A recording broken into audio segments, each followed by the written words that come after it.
Yes, yes, people. We are back on the football terrace. It is the morning of the night before.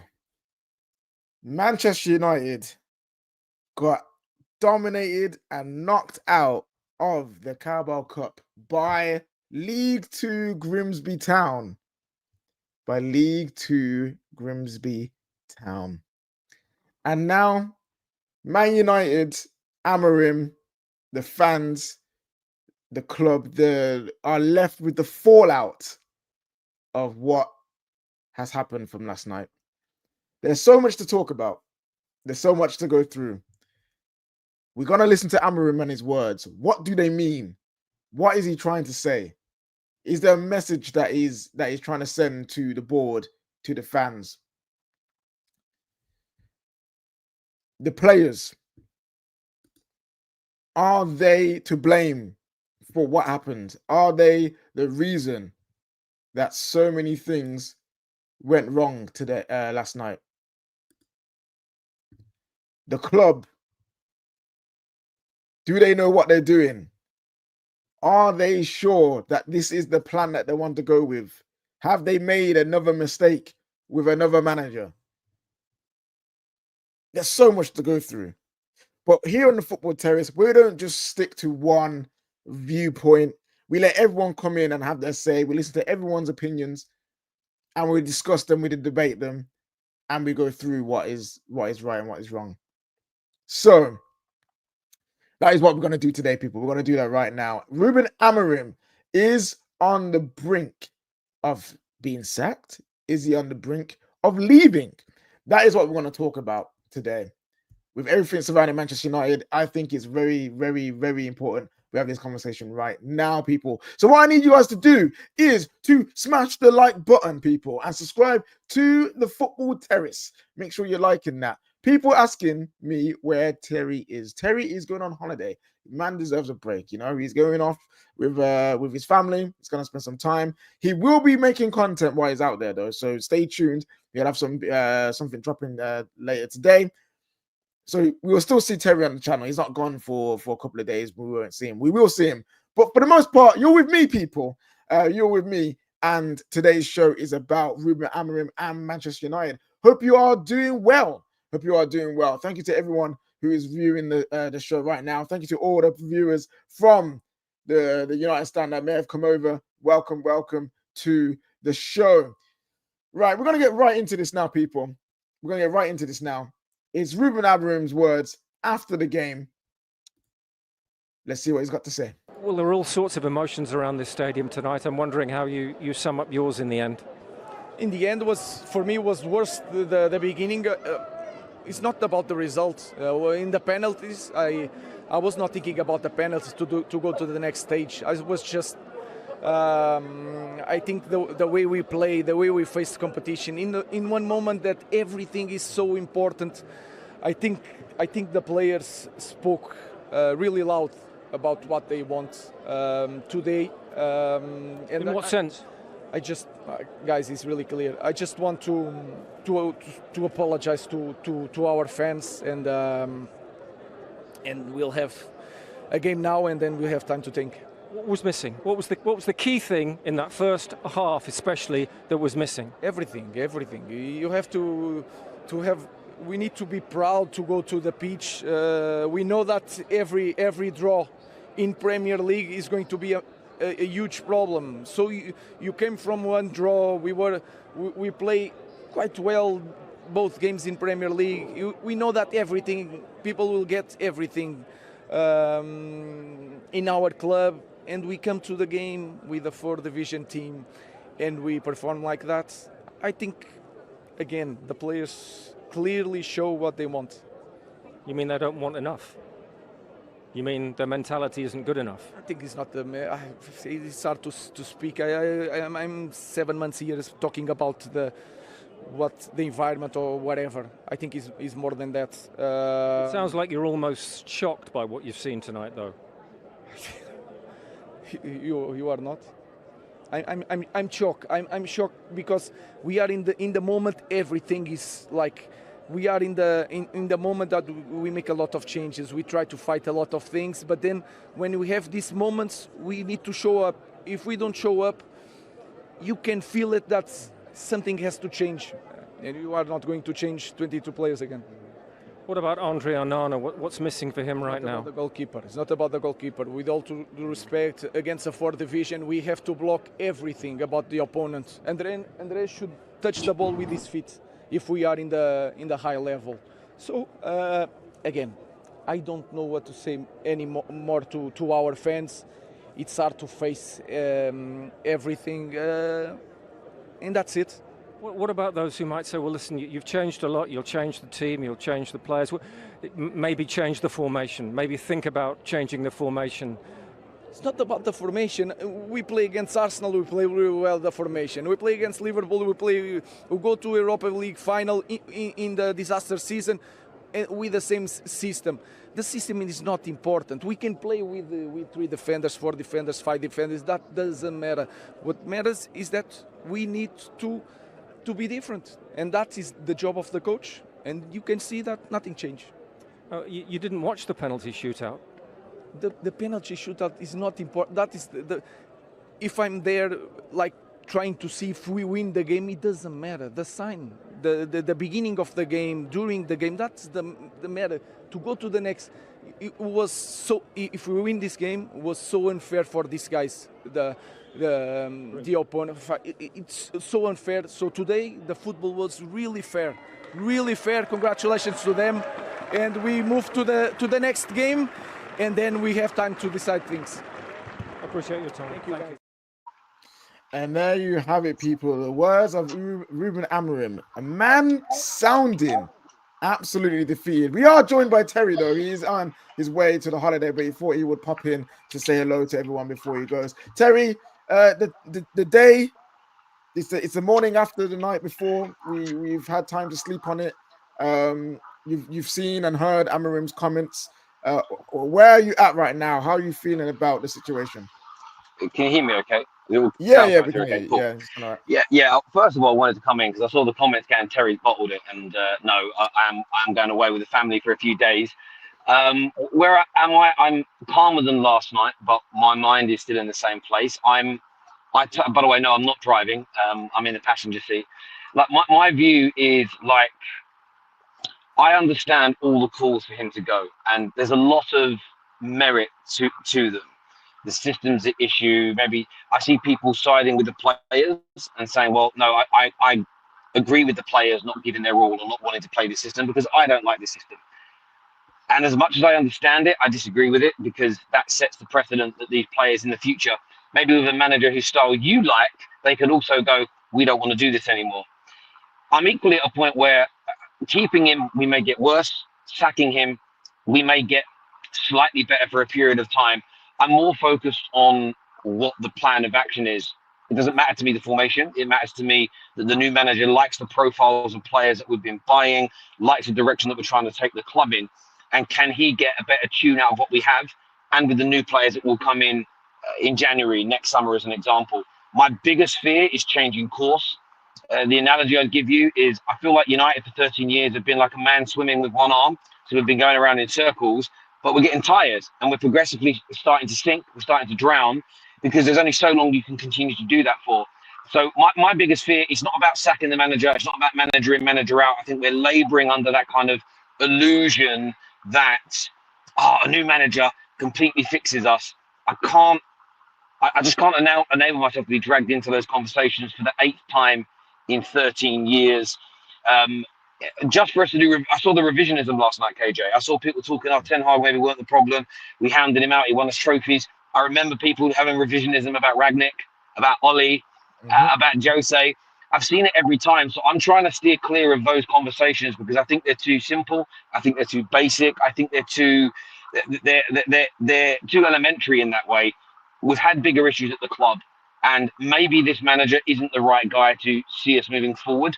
But nothing has changed since we sacked Ten Hag, since we sacked Oli, since we sacked Jose for me. We have to have a club plan and we have to stick to it. If that means changing head coaches at this point, I'm all for it. But the idea of ripping everything up we've been trying to build and starting all over again, That for me is the reason we are here today, more so than Amorim or anybody else. On Amorim's video you just played there, listen, he sounds like a man who's saying the players don't want to play for me. And as I said, some will agree with that, some will disagree with it. But from my point of view and from my perspective, I look at it through the lens of I don't advocate that behaviour from any player at any point. I just simply don't. And if they've done it, there should be a thorough investigation. The manager might need to go, but those players should see their heads turn as well, and they should be removed from this football club. We should not be setting a precedent that players can pick and choose when they want to work hard for us, the fans. That for me is, again, it's a multi-layered conversation that most won't have, most don't want to get into. And I'll tell you as to why. Because there's this element, if I'm going on the players, when we get the next manager, I'm going to get called out if I'm then suddenly bigging the players up again. And that's what people worry about. They're too worried about being called out. They're too worried about changing their mind because it looks weak. I'm not. At the end of the day, I don't even think our actions this summer were particularly wrong. Because if it's now true that the players aren't working for the manager, well, that shows you a much bigger issue than buying Belieber or even getting a new goalkeeper or the new attack force not working. So, yeah, it's a horrible day to be a Man United fan. We always said it was going to take 3 or 4 years to fix this with a brand new plan. Ineos have made mistakes with their hiring. This might be another one. This may be another mistake from them that's going to have to be rectified. But I'm just at a point now where I don't care for the trivial manager in, manager out debates at surface level. We have to have a deeper conversation, which I know you're going to have on the show this morning. I know the viewers in this brilliant community is going to have. But it's a painful day. The only thing I'm focused on is the plan and what Ineos do. Do we change direction again, or do we continue on this course? Everything else for me is it's like going to get your veneers done in Turkey when you need a heart transplant. And for me, I'm more focused on getting my heart fixed than I am getting veneers. You know what I'm saying? Yeah, no, I hear you, and that's a very comprehensive answer to where you're at, and I appreciate, and we all appreciate that, Terry. Before you go, and enjoy yourself on holiday, you say you don't want Amorim to be sacked due to the precedent that was set, but what things would you want to see, like to see him change to help keep his position in a secure one where you can fully say the manager's not the problem? What changes does he need to make? So it's not so much that he shouldn't be sacked, because if he's lost the dressing room, then he's going to have to go. It becomes, and I've had this conversation with Jose. I remember saying it with Jose, and I still get called.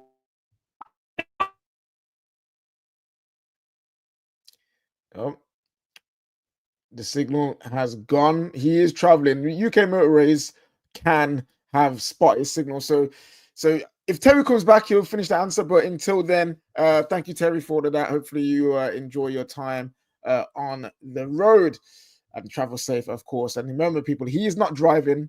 He was not driving. Oh, is he back? I think he might be back here. Let me see here.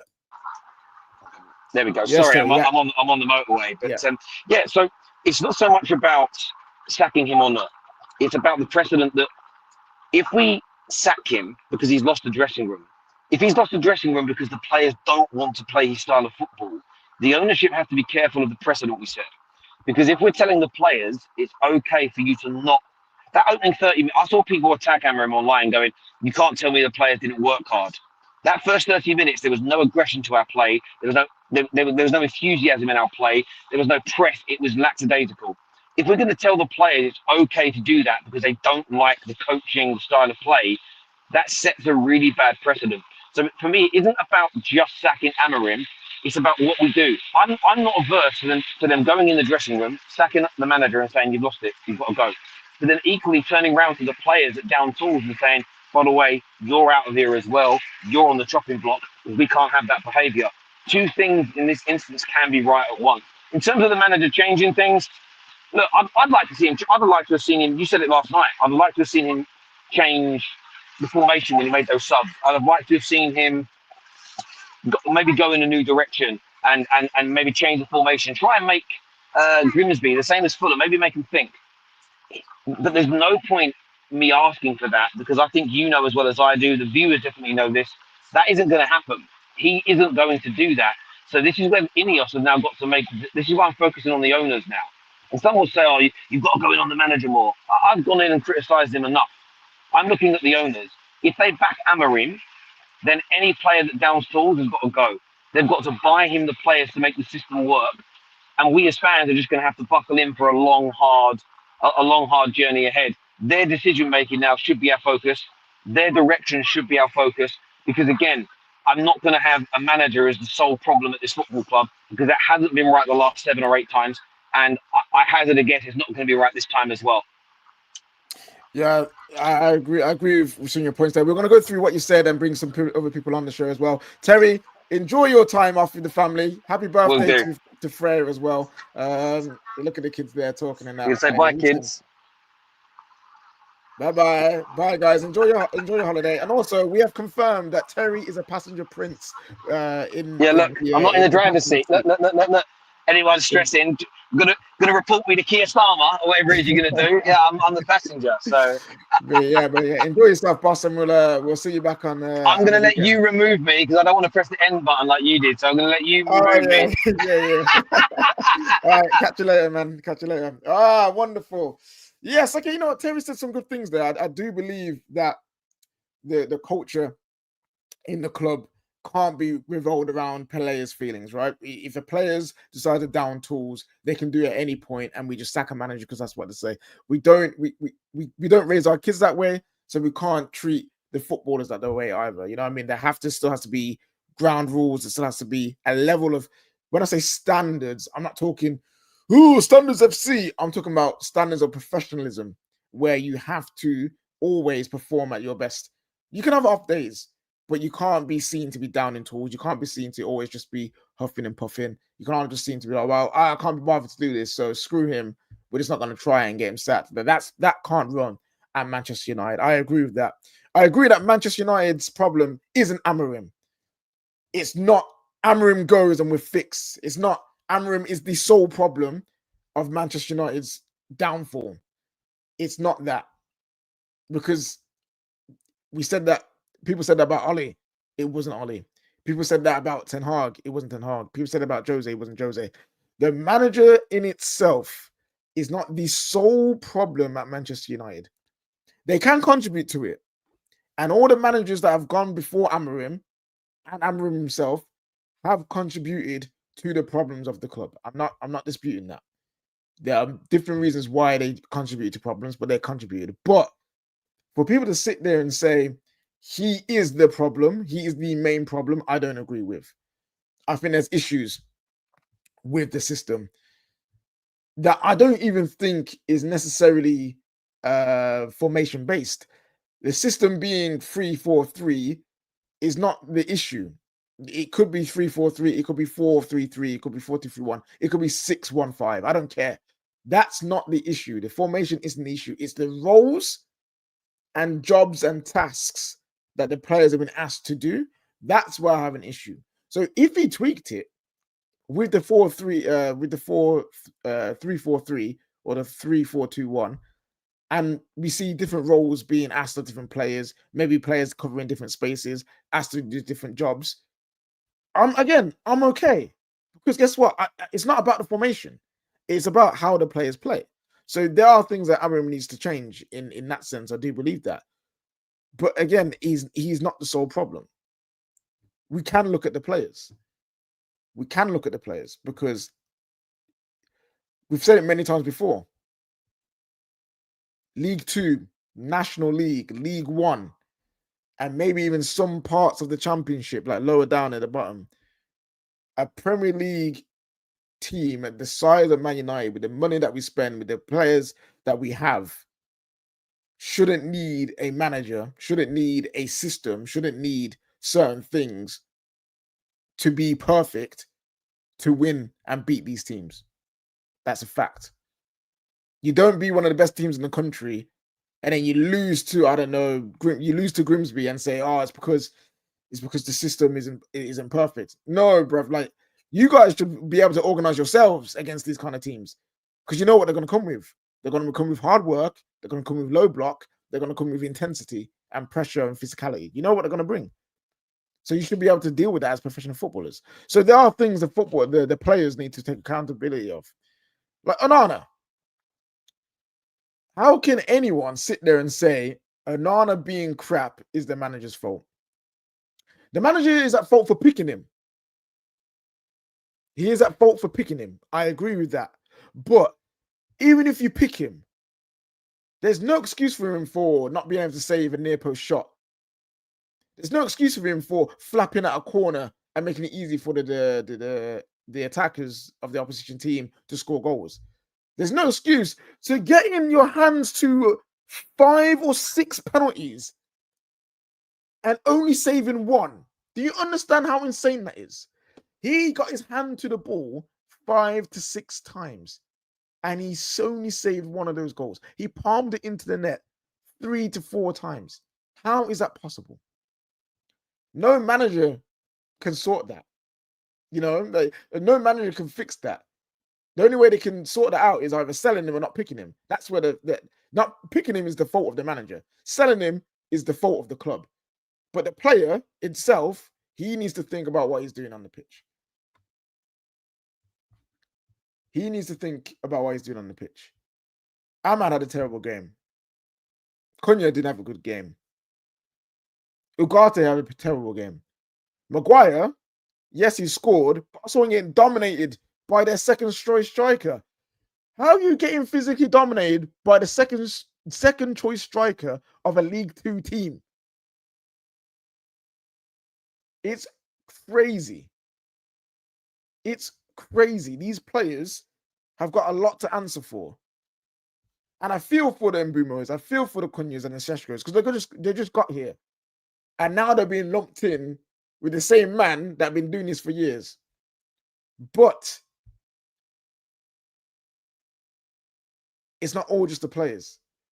Because again, if we got rid of Maguire, if we got rid of Onana, if we got rid of all these players, it doesn't necessarily mean we're fixed. It doesn't just mean everything's okay. There's a lot going wrong at Manchester United. And that's where the club comes in. That's where the Omar, Baradas, and the Wilcox, and the Revels, Sir Jim Ratcliffe, all these people. Glazer's still here. Hey, listen, them man are hiding behind Ineos. Them man got things to answer for as well. Because we see through your shield. We see through your ploy. We know what you're doing. Let these men go in front, make all the decisions, and no one will bother us. Now, you man, you still own the club. You still have majority of the club. So if you're not willing to sell, work with Ineos properly. It's crazy. There's lots to answer for. Lots to go through. We're going to bring on some panelists in a moment. We've got Cal, we've got Aidan, and we've got David Speaks Football as well, coming on the show with me to discuss all things Man United and Amorim. But we're in a bad spot. And Amorim's interview that we heard at the start does not sound like a man who is fully in control, who believes in what's going to be happening next. He doesn't believe in his players. He doesn't believe in himself. And he sounds like he doesn't believe in the club. He is essentially saying, I will walk. When you say, let me just get the quote up. When you say, I think the players spoke really loud about what they want today. I just want to apologize to our fans. Something has to change. And you're not going to change 22 players again? When you say stuff like that, when you say it's the responsibility of the coach to change these things and nothing's changed, it's crazy. It means that you're not fully believing in what's happening. It sounds like a man who's defeated to me personally. You know?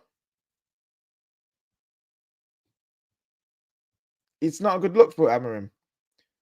And I do feel for him in some sense. But he's also not helping himself. I feel for the players in some sense, but they're not helping themselves. I feel for Ineos and the structure, but they're not helping themselves. The ones I will never feel bad for are the Glazers, because they're the ones that got us in this position in the first place. But as everyone's making mistakes, everyone's making issues and problems at this club.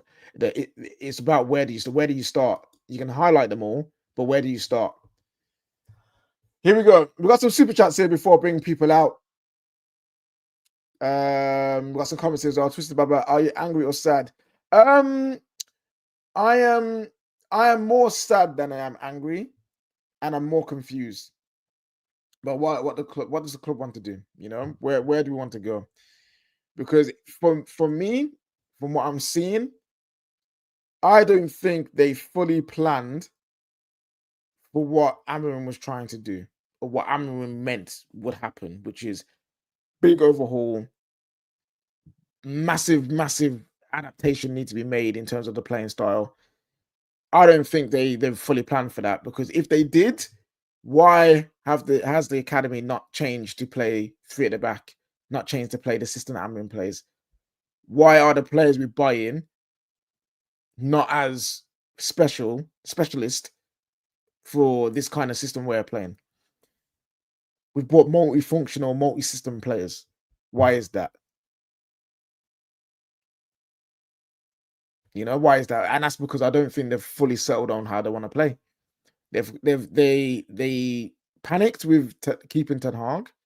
They realized it was wrong. They sacked him, and they got Amorim in, hoping he'll do the same of what he did at Sporting for Man United, and that's fine. But have you given him the platform to do so?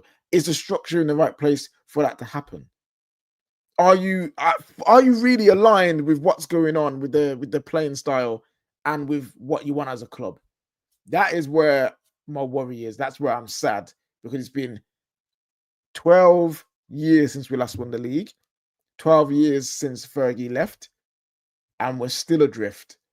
And it still looks like the plan doesn't know, the club doesn't know what to do outside of Fergie time. You know, that's where I'm at.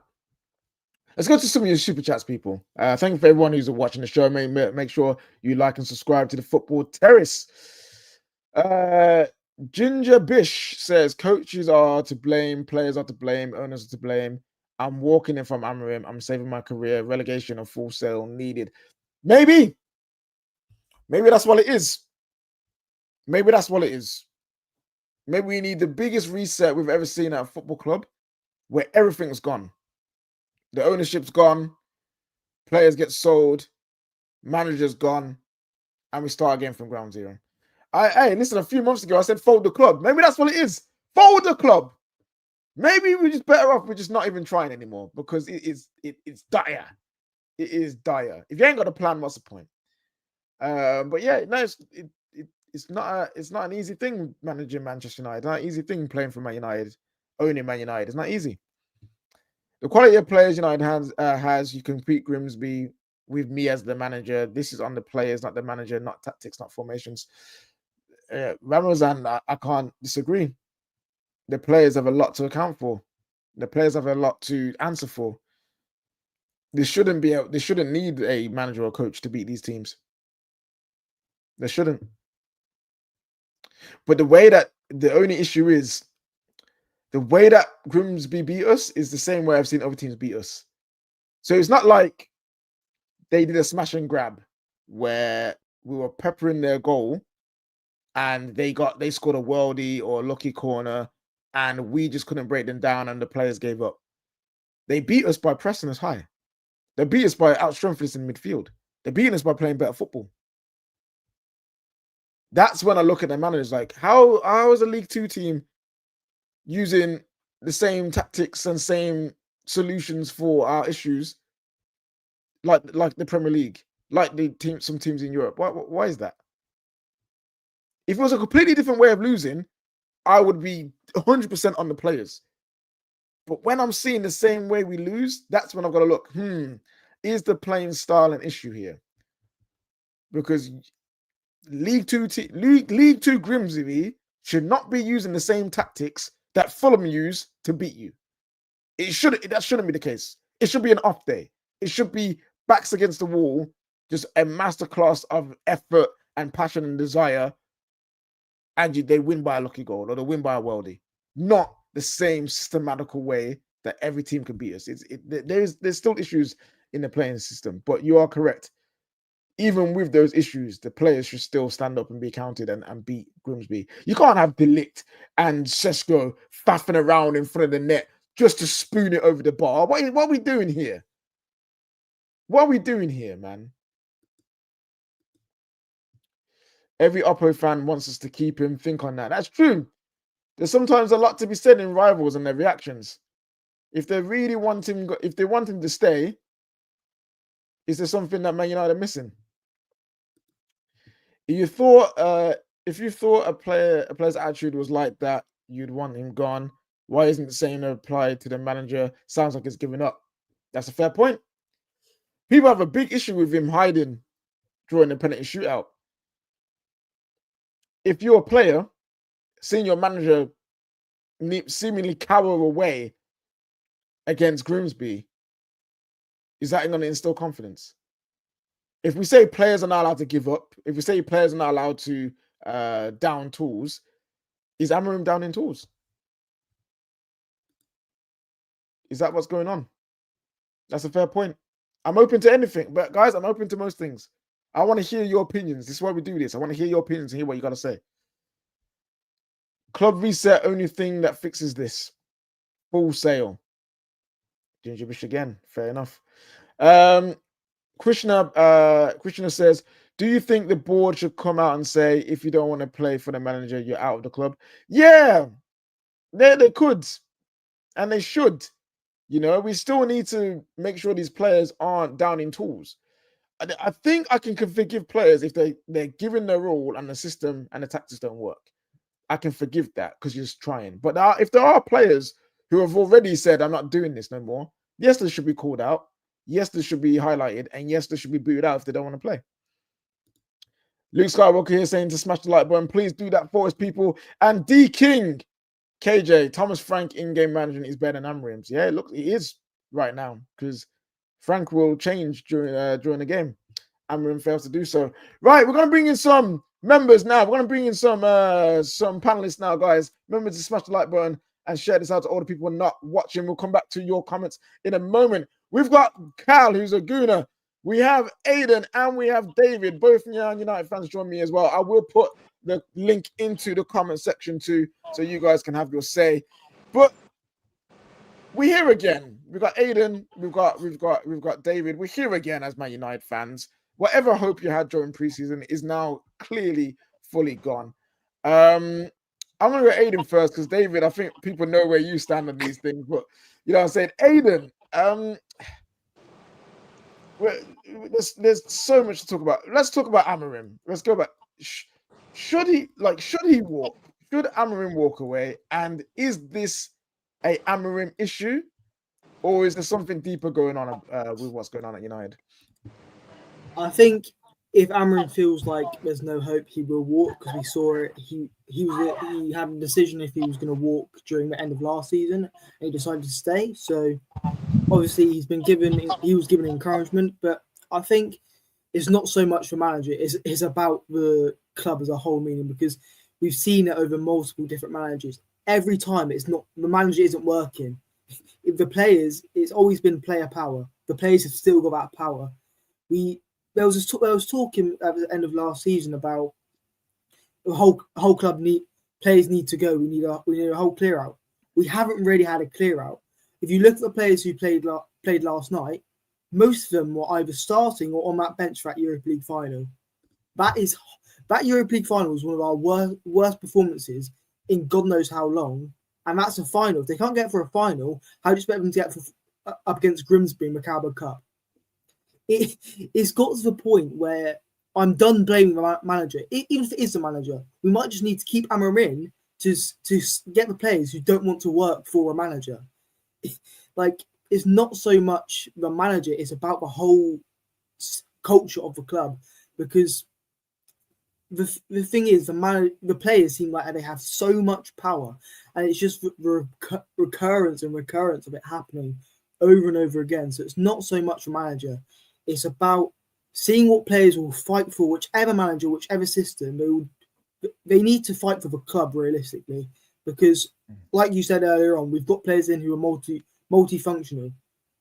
So if we've got these players in to play, who can play an Amorim system or another system, and if Wilcox has looked at his players and been like, the ones that we aren't selling, they can fit a system, they should be able to do this no problem. But it's not working that way. Maybe it's Amorim. A lot of people think it is Amorim, but maybe it's just like deeper with everything that's gone on the club with redundancy and stuff like that. But it's honest. I honestly don't know how to fix this.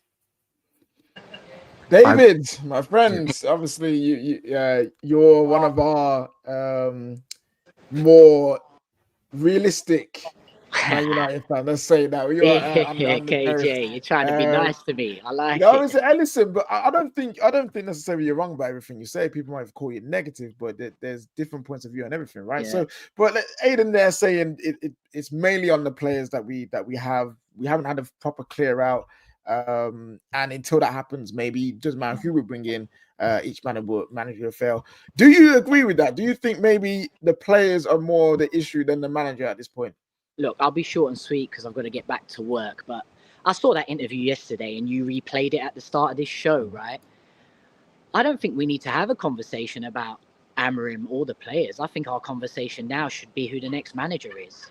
I see a man there that has given up. I see a man there that basically said, I've got one more game against Burnley and then I'm done. I see a man there that Jim Ratcliffe basically needs to put his arm around him and say, don't worry, Amorim, you can do this. You can do this. And I think that's showing his inexperience. It's showing that he's not quite there to be manager of Manchester United, no matter how far we've fallen. He's just not ready for the role. So I just think the conversation should be, who's our next manager? Now, look, if you fans are happy for him to learn on the job and figure this out as we go along, fine. If that's you, that's you. That's not me personally, because I think he could get us relegated. So for me, when you see that interview, I'll repeat myself. He basically said, if you listen to what he said, I've got one more game and then we'll have a conversation. Meaning, I've got one more game in this nightmare and then I'm done. I need to get out of this. I can't take this anymore. It was pretty obvious to me. I agree. That's fair. That's fair. But before I know you got to go, David. So I'll go for it. No, don't worry. Yeah. Go for it. Yeah, I'll go through one more question. But say if we didn't have Onana, say if we did have more athletic midfielders that can play in the double pivot, do you then think that potentially maybe this thing could work? Maybe with better players? I think you could probably only count maybe 5 players in the whole world that can play this double pivot under Amorim. I mean, look how shocking Mainu looked yesterday in that role. He's not a shocking player, is he? He's not. But Mainu's strengths are short, intricate passes, having support around him so he can play 1-2s, dribble past people, and he assisted the goal for Mbumo. For me, Mainu's perfect as a number 10 or playing in a 3 maybe in midfield. Yeah. I don't think there's many players in the world that can play that role under Amorim because there's no support there. It really just highlights weaknesses that you have. For me, you mentioned Onana, but the first goal, I saw Ahmad and Mainu smash into each other like they didn't know who they were. It looked like me going, I mean, I don't know if anyone's ever been on Footy Addicts. It's an app that you sign on to and you play football with random people, right? That looked like to me that Mainu and Ahmad signed up to Footy Addicts and they'd never played together. They smashed into each other, but we blame Onana. Nah, man. Sorry. I don't like Onana, and yes, he has wafer hands. But come on, guys. Like, the whole team was a disaster. And I'll finish on this. They're already cursed, Cunha and Mbumo. The 2 men that missed our penalties are our two star signings. They've already got the curse. One more thing. Sorry, I know I said that was the last point. How can Onana, Cunha's about to score the winning penalty. How can you go up to your player, bro? Start hugging him and kissing him and all this fucking nonsense, bro. I saw that and I knew. Jam all the hugging, jam all of that, bruv. It was he put off his own player. It's an absolute joke. Anyway, guys, sorry, I've got to rush off. No, it's okay, bro. Thanks for that. Go. It's been emotional. I'll catch you on the next one. Yeah, see you in a bit, baby. Thank you for your comments there. Yeah, what Onana did to Cunha at the end there. Obviously, Cunha has to also take blame for that pen because, bruv, like, don't matter what your teammates doing, you should be able to set yourself and get the job done. It wasn't a good pen. But Onana, bro, what you do? Leave him alone. Like, go away. Like, you're playing Grimsby. You're doing penalties against Grimsby Town. No player should need a pep talk or motivation. Also, oh my day. No. We saw what happened with Bruno when he got barged by a referee. So what? You're just going to go up to a player and put him off what the moment? So exactly. Literally, on the weekend, we saw a player get put off and miss a pen. So what do? Let me go chat to him. Shut up, man. You know what it is? You're not even flipping doing your job. You're touching the ball and palming into your net on pens, bruv. The thing You is, don't talk to nobody. With the pens also, the thing is, the coaching team actually got it right because he dived the right way on multiple times. Like, obviously, they've gone over penalties, but he's got Poppadom wrists. Like, honestly. He couldn't do it. Like, man was, no, it's funny. Man was overstretching for the ones inside the middle, and then he was understretching for the ones in the corner. And it's just like, yeah, clown. But Cal, you were someone in the group chats who was pretty much saying Man United will surprise people, Man United will be better than people think. Don't worry about Man United, there will be a shock. And now you've seen us for what egg on my face. What do you, as a rival, what's your opinion on Amorim and how he's handled this start of the season so far? Okay, I'm going to say this. When I watched every single Manchester United preseason game, and I was like, oh shit, they're playing good football. I'm seeing something here. So I was saying, oh, if this continues, and especially after the game against us in that first game, I was like, okay, they're onto something. But even forget the draw against Fulham, this Grimsby game and that interview, I think I was thinking about this. What's the problem? And I think style of play really does matter. It really does matter what style of play or what formation or who plays where or where they play or what. Like, that doesn't really matter for Manchester United right now. Right now, this is about pressure. The pressure of playing for United right now. And it really doesn't matter what type of football you play. If these players are under pressure like they are going to play like shit. Because right now, under Amorim, they are exposed. The coach of a football club is the leader. He's the guy who's supposed to take all the heat. He is the first line of defense. You know, in the world of work, your boss, the guy who's in charge of the team, if you're client facing, a good boss will always take the heat from the clients to relieve his team so they can concentrate on their work. Right now at Manchester United, the players are getting the full front of all the backlash. I think Amorim, I think he should lie, or he should have. Even if the players make mistakes, even if they play like shit, just say, no, I told them to do that. I said that they should do that. That way you relieve that pressure. Because right now, and it's not that the players are down in tools. They just have no confidence. They're shot. They're not taking players on. They're not playing the attacking football that he likes to play. You know, everything's all wrong because they're just afraid to take risks. And that's why you guys are recycling the ball and you're not creating that many chances. That's why you're fluffing your clear-cut chances as well. I think this is a coaching problem, and it's not like a coaching tactical problem. I think you guys just need a leader of men out there, and he is spineless. I have never seen such a spineless interview from a manager in my life. This guy, even against us, he can't even look at corners when we're taking corners. Are you out of your mind? Like, you can't even look at corners? He's looking away from pens. Like, what is this? Like, why is he such a coward? Like, you need someone who's strong-willed. And I know that it's kind of against, in like modern day, like this whole masculine type thing is not popular or whatever, but you can't have someone sitting there crying. That just doesn't invoke any sort of confidence. So yeah, I think this is a big issue. You guys need to get in someone now. And you guys need to get in someone that can actually take on that pressure. You guys can't get someone young. Like, even Arteta, when he came in, even though he was inexperienced, he wasn't like this. He didn't blame the players like this, and he didn't give up. Because based on that interview, Amorim's completely given up. Like, the way he's talking. Like, he's completely given up.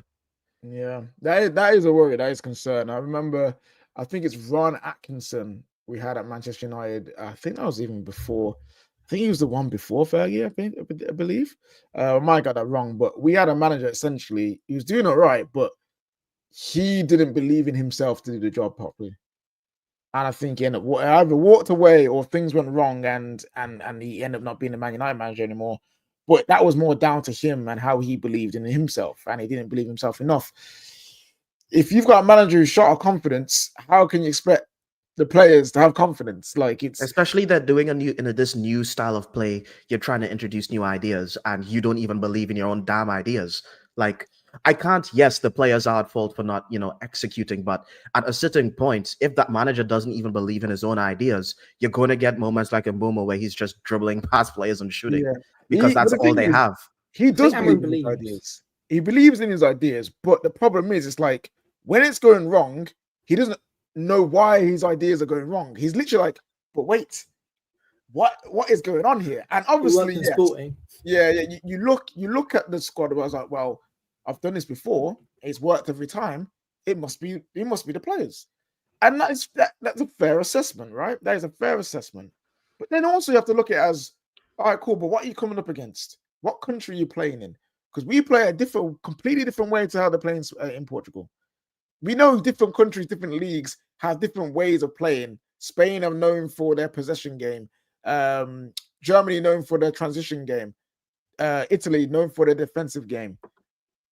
England, we are known for our high intensity games. That's our thing. No matter what league you're in, high intensity is hard. You know what I mean? It's not easy to deal with. And he's come and he's not been able to handle that. And yes, we need new players who also can deal with that intensity. We don't have intensive players. We're trying to with the Cunhas and the Boomers and the Seskos, but in that midfield, we do need more intensity. In the back line, we need more intensity. In goal, we need a madman in nets. We need a psychopath, not some of these weak hand players that we've got. These wank guys in flipping Onana and Bayindir. So I get that, but he also doesn't know what to do outside of what his plan that he believes in, which is a problem. But we mentioned potentially replacing him with a new manager.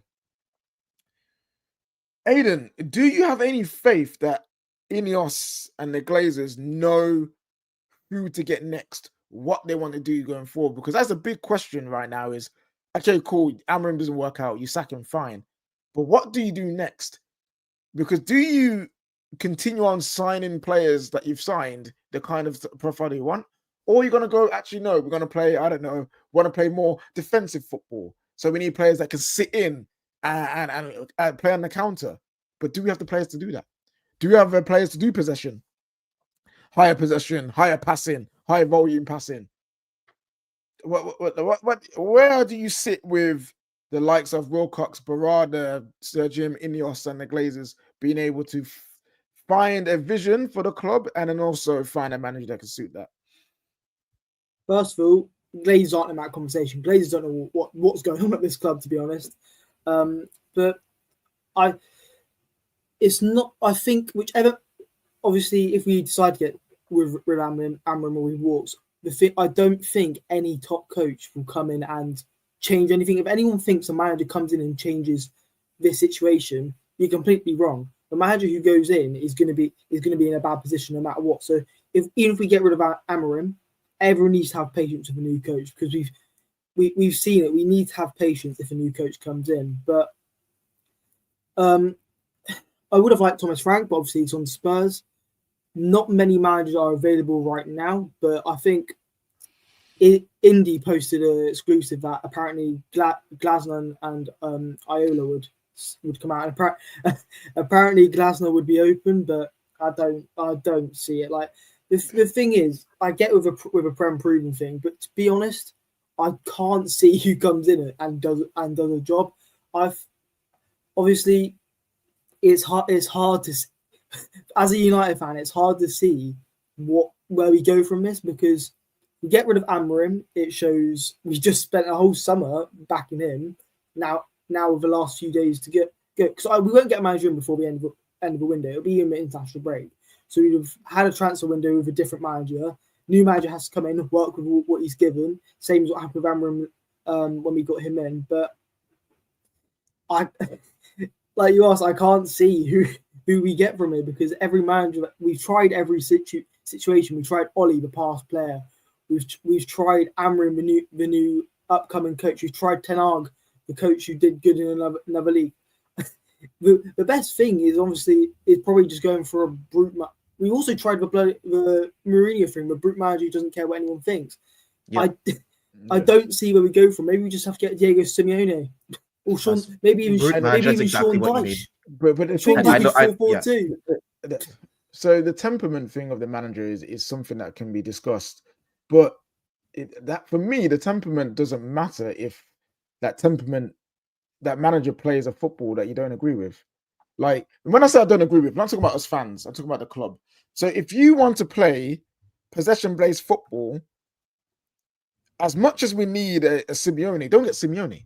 It just wouldn't make sense because then you'll be trying to sign players to play possession. But my man's like, nah, bruv, I am all about that 4-4-2.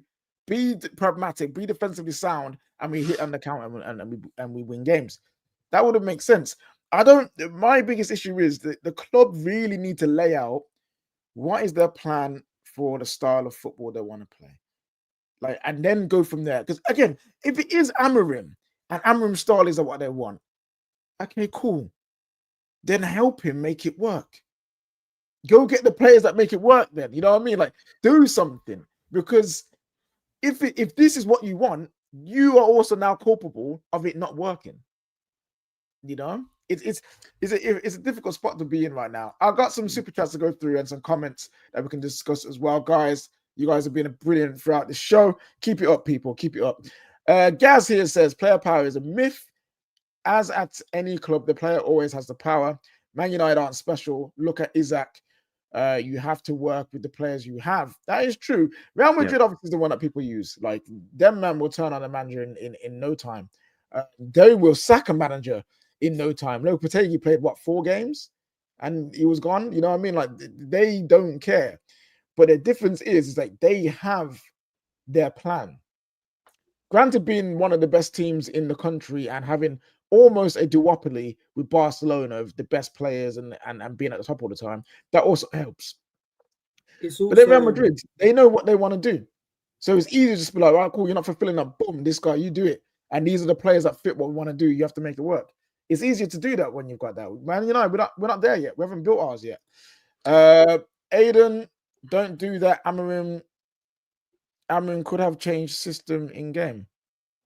He's coming at me for saying about it's a player's faults. Realistically, yes, Amorim could have changed the system in game, but did anyone really think he was going to? We've been saying for multiple times we want a manager who has a system. He doesn't change it for players because that was a problem with Ten Hag. We complained that he changed his system after first two games. So he didn't see it was working, and then we didn't have a system going on. The whole reason we signed him was to have a system. Now we've got a manager who had a system, it ain't working. So what, you want him to revert to a different system and we're in the same situation? Like, this is the thing with you. I don't know if he's a United fan or whatever, but the things with United fans, we flip-flop all the time. Like, that's true. Even if the system, like, even if he wants to stick with the system, he's like in that interview, just does he even think he's backed himself? Like if Amorim had a spine, he would just stick with his system, you know, and he wouldn't say that after the game. Okay, you lost against Grimsby. Okay, move on. Like, why did he have to say that? Yeah. But no, it's wild though. I'm sorry, I don't care. You stick to your principles and all that. Fine. You put in Mason Mount left wing back. What are we doing here? Like, we had every midfielder on at one point. I swear. We had every midfielder on the pitch, and what are we doing, man? The Ligt was playing striker at one point. He took off 2 centre backs to play Mason Mount left wing back. What are we? As much as I know Amorim's struggling with the players that we've got, what are we doing? What are we doing? Delon was playing left centre back. I don't understand. Honestly, that was baffling. I don't get it. Man like Sean, he didn't say anything, but he's been in the comments speaking. So I noticed you, Sean. Thank you for the donation. He's come back again here saying, not Amorim, the players should do better tough times. Yeah, we do need better players, man. We do need better players. But I'm not again. We need better players, and we need Amorim to tweak little things. Look how many new players you got. Like, you just signed them, Bomo, Cunha, Sesko. Like, what are we doing here? Like, how are you blaming the guys who've been here for 5 minutes? They just arrived. I haven't, but to I be don't think fair with that, I haven't seen anyone blame Cunha and Bramo or Sesko. It's all players who've been here for multiple basically, years. it's basically the older players. So like your I mean, who Onanas, is your that? Who are the Maguire. problem children? People blame like you can't be blaming Menu because he hasn't It's even been playing first five for that It's the long. people who've been here for multiple years. Like I know Luke Shaw didn't play, but he's been here for 12 years, injured most of the time, and like it's a new recurrence of every manager.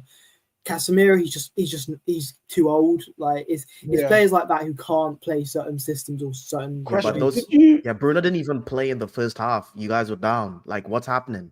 And people are still blaming the players. I don't get it. Question: did you see players not trying? No, I didn't see. I didn't see players not trying. No, I thought that they weren't aggressive enough, but it wasn't because they were lazy. It's not like they were just walking back. It felt like they were low on confidence. It felt like they didn't believe.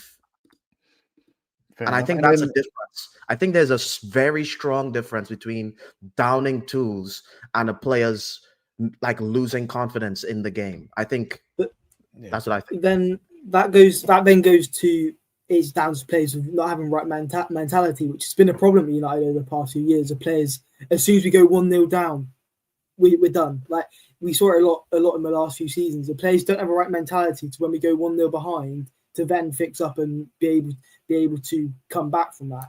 It's a mentality issue at United. And I don't know how we fix it because the manager obviously hasn't worked. So it's a system that we need to figure out quick. He even said he can't replace too young, dude. It might be too early. Yeah, and if he had like 10 years more experience, I think he probably is a good coach. But I think people don't understand what it's like to be the guy at United. It's just not the same. You can have the most brilliant tactician in world football. He will come to United and be shit because of the pressure. Yeah, it is different at our club. Onana effed up once again. Midfield was nowhere. Attackers were crap, but everyone blames the manager. I'm sorry, but our players need to take a long, hard look in the mirror. Yeah, listen, I'm not against the players getting smoked today because everyone deserves smoke, man. You don't lose to Grimsby, bruv. You don't lose to Grimsby. I don't care. I don't care if it's your first game for Man United or your 50th. I don't care if you're a manager that plays 3-4-3 or play 4-2-4. I don't care. You don't lose to Grimsby. You just don't. The Corrosive Wizard says you sit there and talk about the players under pressure, but part of the problem, crucifying them over every little thing. Amorim isn't the problem. Mediocre players, the owners, and the fans are. The fans are the fans a problem, Aiden? Like, do you think the pressure that the fans give, does that play into it as well? It's yes. Obviously, yeah, it's a factor. Like, obviously, we saw it with, I think it was last season or whatever, when that Planet Faz guy said to Garnacho shoot on goal or whatever. Like, obviously that plays a part, but realistically, the players are paid however much they're at the top of the game. They should be able to put the fans out. They're playing big stadiums every week. You're playing at Old Trafford, 75,000 people. Obviously, you look at social media. They know what happens. Like, but people need to understand. Like Terry said last night. What if we just back for 6 months, see if that changes anything? It won't happen. But if we do it, will there be a change? I don't think so. Like, obviously the fans have a say, but you also said in the group chat, Cal, with Arsenal, the best thing you lot did was not listen for fans. Exactly. Yeah. I think that comes from the top. Decisions. Yeah, I think that comes from the top all the way down. I think get the guy, the owners have a philosophy, get the manager in charge and make sure he's able to take that pressure, and then he can implement the style of football that the club wants and just stick to the plan. Because this whole, like, we like to talk like fantasy talk, like the fans are ever going to just back the players. It's never going to happen. So you need a guy who is going to take, because he is going to get shit, whoever it is, but they need to be able to handle it. Yeah, because the fans are never ever going to just sit there and back any manager if they lose games. It's never going to happen. The funny thing is, though, as fans, we say, okay, just don't listen to fans, just do what you want to do. That goes in every direction, by the way. So if we sack Amorim, you need to be accepted. If they keep Amorim, we need to accept it. Yeah. Whatever we do, like it's one of those ones where can we actually, is it even possible to really sit there as a fan and say, whatever you do, I'm here for it? I don't know. I don't know if it's possible. It's very hard, especially when you're not winning. If this was all happening and was winning games, the noise about Manu wouldn't be there. The noise about the bomb squad wouldn't be there because obviously the football fans were the most fickle things in the world, the most emotional things in the world. All it is I need to win and I'm happy. I need to, if we lose, I'm upset. That literally that's what we are. We're very simple-minded beings when it comes to these things, you know? So yeah, we should do a thing where maybe we should try just backing things. But when you get relegated, do you think the Ipswich fans and the fans of all the teams that get relegated should have just back being relegated? I mean, some of them do. Some of them actually enjoy the Championship more than they do the Premier League. But you know what I'm saying? Is it easy to do that? Flying Cubs say, why not Ange? Because we've seen Ange in the Premier League, my brother. So if we can't get that Spurs squad, if we can't get that Spurs squad who's got more athletes than Manchester United to play his football, what do you think will happen with our squad? Flipping out, my brother. I listen, if they go for Ange, cool, innit? But he is not the answer. He's not the answer, but he wouldn't be again the problem. It's just he has the fastest centre back in the league, and he couldn't protect his highline. It's crazy. The way back show says a manager who takes over a club that's struggling needs to hide his squad's deficiencies, get the most out of his players, not strip them naked. That is 100%. A fair point. That's a fair point. The reason why the likes of Sean Dyche, David Moyes, Big Sam back in the day, Harry Redknapp, all these man them that could get jobs at the lower league, the lower table clubs, is because they would do things. Whatever needs to be done, I'm gonna do it. So if we're not playing fancy football and we're doing Route 1 and we're scoring goals and winning it, I'll do that. You know what I mean? Like, and that's what is that what Man United need? Do we need a man who's willing to just be like, right, we have a playing style, but until we get there, we gotta do what we gotta do. Is that it? Mish says, United finished 15th. I don't think there's that much pressure. Just don't finish 15th. Mish, I forget who you support. I forget who you support, Mish. I think maybe Chelsea or Arsenal, one of the two. But Mish, my friend, the reason why this is completely wrong, and I'm not trying to be rude, the reason why this is completely wrong is that you're forgetting who we are. You know, so that's like saying Manchester United. No. But let's use a school for an example. That's like saying you've got one of the smartest kids in the school, right? They have a bad year for whatever reason. The next year they come back to do more exams. Do you think the teachers are saying, it's okay, you failed last year. You're the smartest kid in the school, but just don't fail this time. Just get a C and you'll be okay. Or would it be like, nah, what the hell are you doing? You're the smartest kid in school, you failed. You need to get A's, bruv. What, like, come on, guys, what we're doing respectfully. The position don't matter. We were under pressure when we were finishing 6th. We were under pressure when we finished 2nd on the Ollie. So where we finish that's not where the pressure comes from. The pressure comes from is us being a huge club and also not operating in a way that most big clubs do. Because if we're in the Championship, we have pressure to win it.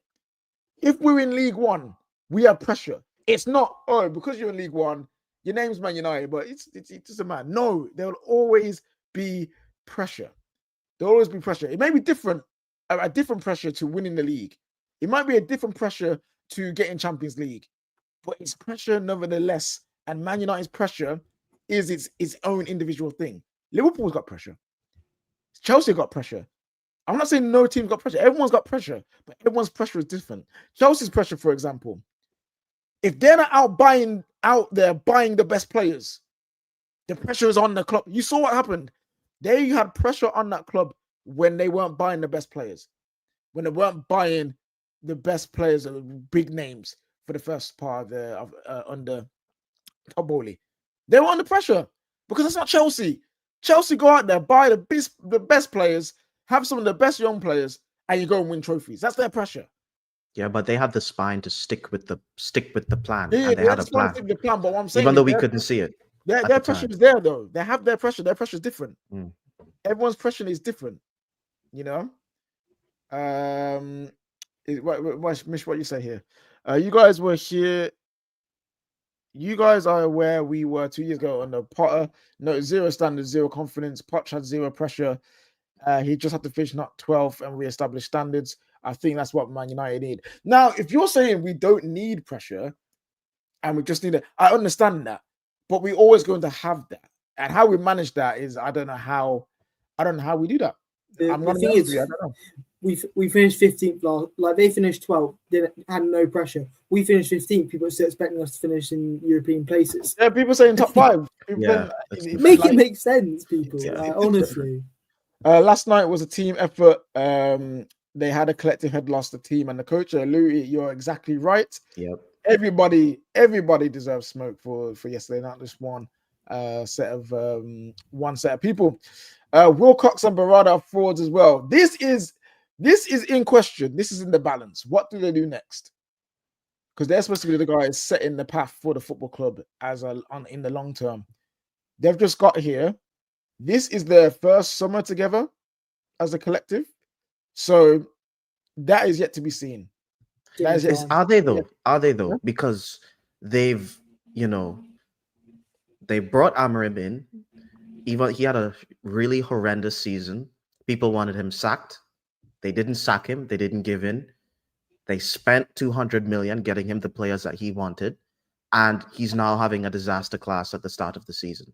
They've actually spent the money where they should have spent it, and they didn't sack the manager when fans were screaming for him to be sacked.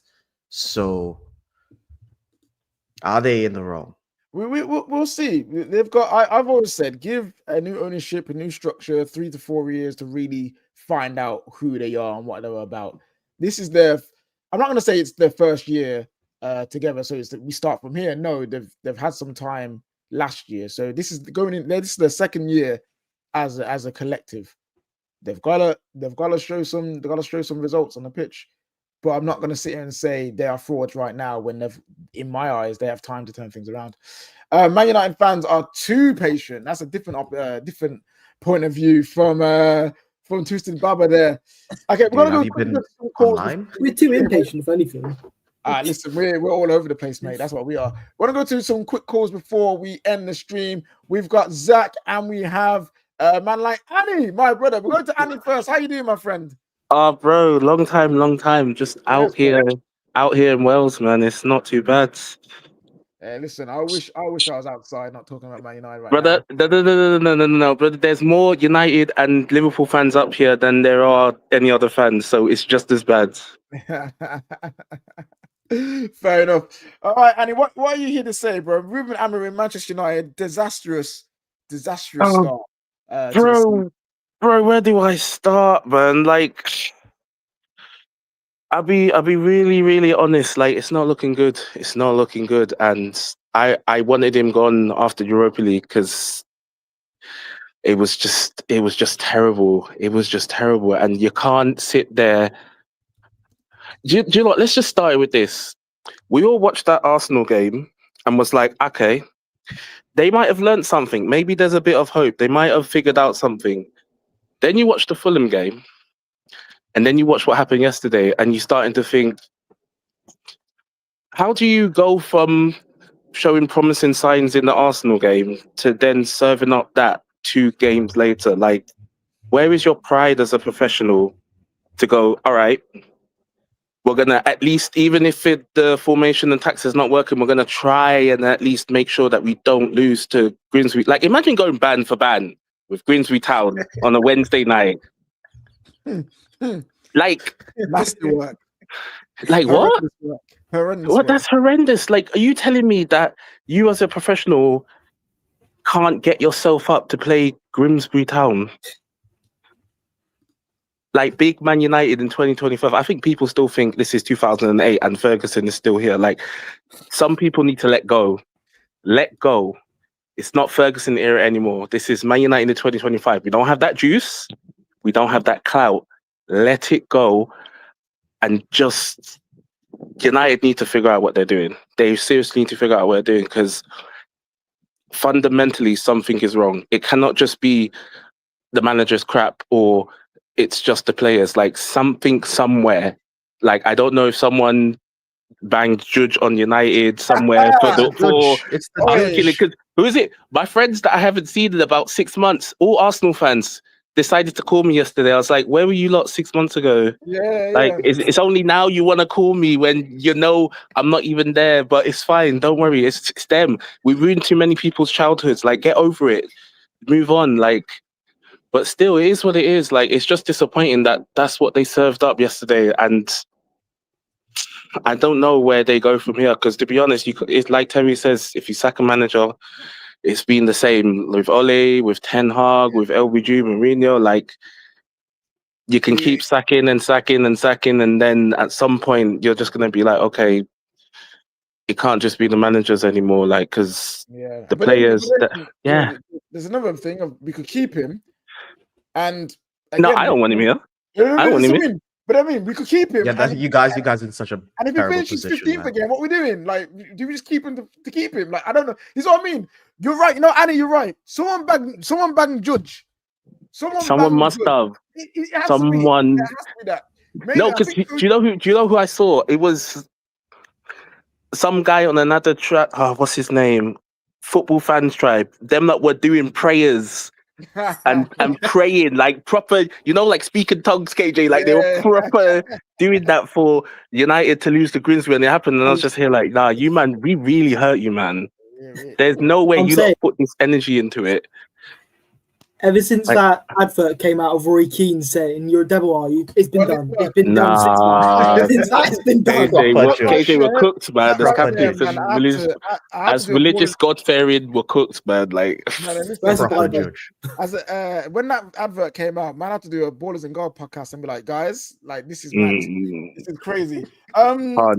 Zach, are you there, my friend? Yeah, man, I'm here. Hey, Zach, are you a Man United fan or? I'm an Arsenal fan. I'm sorry to say. It's all these Arsenal fans seem to be appearing. Like, what's going on? I've got a solution. What is your view? What is your view of what's happening at Man United? What should Man United do? Should they allow Amorim to go? No, I don't think he should go, but I got an evolution for him. 4-2-3-1. You have Mainu. Mainu's like a central midfielder, isn't he? Yes, he is, yeah. So you have Mainu and Casemiro or Ugarte, and then Bruno, Cunha, and Mbeumo in the 10s. And Sesko. Yeah. No, it's like kill that Ugarte noise. We're not hearing it, man. We're not hearing Ugarte in midfield, please. My heart can't take it anymore. Dude, he wants to get rid of Bruno. Ugarte isn't great. He was at fault for yesterday as well. Like honestly, he was at fault. Ugarte, the problem is with him is that he's a very specific player in situations. Struggle baller. I'm not going to say system, I say situations. If you're looking to close out a game and just make it scrappy and just have a hard tackler, he's the guy. But as soon as you want to hold possession, as soon as you want to dominate the game, he crumbles. And my biggest problem with him has been, you are supposed to be the guy that is supposed to be the tough guy in the midfield, but then I saw you shadow defending against West Ham and doing shadow shoulder barges to no one and then falling over and we concede. That is a problem. And when he's got the football IQ that is not of the level of what we need, then it also becomes an issue. So yeah, Ugarte isn't. Yeah, to be fair, I've liked Ineos's signings for the most part.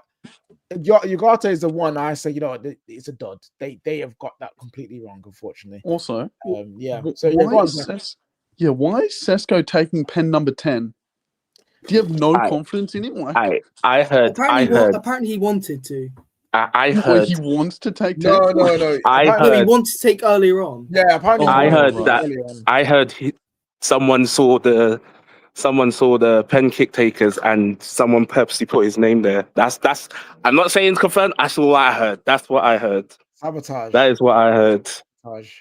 Like someone wanted to put him there, and I'm just here like United. Like, to be honest, guys. Sorry to call you off, Zach. I'll just say, to be honest, guys. Like, when we look at it, United shouldn't be losing to Grimsby, but the players should never have let it get to that position. Like, they fought back fine to get it to 2-2, but my Lord in heaven, like, how do you not learn from the mistakes that you saw at Fulham? Like, Iwobi, my brother, from my Nigerian brother Iwobi, broke it down how to play against these men. So do you not think Grimsby Town manager sat there and goes, I could do this. I can do this. Literally showed how to do it for 45 minutes. It could have been worse. Could have been 3 or 4. Yeah, 2 that goals offside. Yeah, that ball's back. Also, I was like, 3. This is crazy.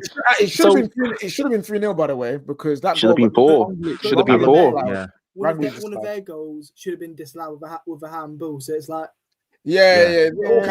But given too many excuses for these men, like I'll be honest, some of these guys, too many excuses for these guys. They're getting away with so much. Like Bruno with the penalty thing at Fulham, I'm like, you're the captain of Man United 2025. What are you doing, complaining and moping about a referee barged you, brother? Get over it. Focus on the job at hand. Put the penalty in. Instead, fairness, you skied it. In fairness, he's a professional referee and he should just stand away from the penalty table. No, wait. What's that? To be fair to the ref, he weren't looking. And Bruno's walking back. He come on. Yeah, but what's the ref doing? Like, brother, regardless of what the ref's doing, think about it. Odegaard's your captain. Everyone has a captain in their team. There is no way anyone will take this from any of their captains saying, because the ref barged me, I'm upset and I was a bit rattled and didn't say sorry. What? Get over it. I'm the same age as Bruno Fernandes. Why are you getting rattled over a man barging you? It's not like we're outside on road, and we're squaring them, squabbling up. This is a football match. Focus on the job. You put that goal in, boom. Settle the nerves. United against Fulham, that's like a Champions League final for Bruno nowadays, you know? It's a high-pressure situation. You're on 0 points. You have the potential to get the first point. Brother, every game is a Champions League final for these men, but this doesn't seem like they can get over the line. Like, yes, guys. Now, guys, this has been a wonderful chat. Zach and Annie, thank you so much for coming on. I'm gonna have to wrap it up. Man. Dude, Terry's away, and now I have to be Terry for like 3 days. I hate it. But I mean, saying that, KJ to own the Football Terrace in 2027. Let's go. We need vibes. We need the Church of Vibes back. Church of Vibes needs to come back, man. I need to practice. But thank you, guys. I want to let you guys go. You guys have been amazing coming on. Thank you so much for coming on. Everybody, listen, it's been semi-therapeutic. Like someone said, okay, you doesn't seem angry. Because I'm not angry. I'm apathetic. I'm sad. I've got to a point where I'm just like, give me whatever solution and man will listen. You know what I'm saying? Like, are you on mute, by the way? Then I don't know what I'm on there. If you don't laugh, you'll cry. Like, you don't. If you don't laugh, you will cry. You just got to keep moving forward. But yes, guys, it's been a wonderful show. You guys have been amazing in the chat. Also, super chat before we leave from Gaz. He says, if only Forest and Liverpool said we're Forest and Liverpool back in the day, maybe they would still be in a top team for those years instead of not. Yeah, that's it, man. Like we've got to accept what's going on. Yes, there's pressure, but we need to find a way to manage that pressure. But it is what it is. But yeah, big up everyone in the chat. You guys have been amazing. Thank you to everyone who joined in on the show. Aiden, Cal, you had Annie as well. And Zach came on. Same with David too. Remember to smash that like button and subscribe to the Football Terrace. There'll be some content dropping a bit later from Terry in the video section, so watch out for that. And then will we be back tonight at 5 p.m. for the Champions League draw? You know what I'm saying? We're going back to some real football. None of this League 2 nonsense with Man United and Grimsby. Proper football are going today with the draw. So we are looking forward to that. I'll be there with some other guys going through that with you as well, reacting to every single matchup that the draw has to entail. So until then, guys, enjoy the rest of your day. Don't let Man United get you down. And the transfer window is still open. So we'll be going live if there's any bombers coming out very soon. All right, guys, enjoy the rest of your day.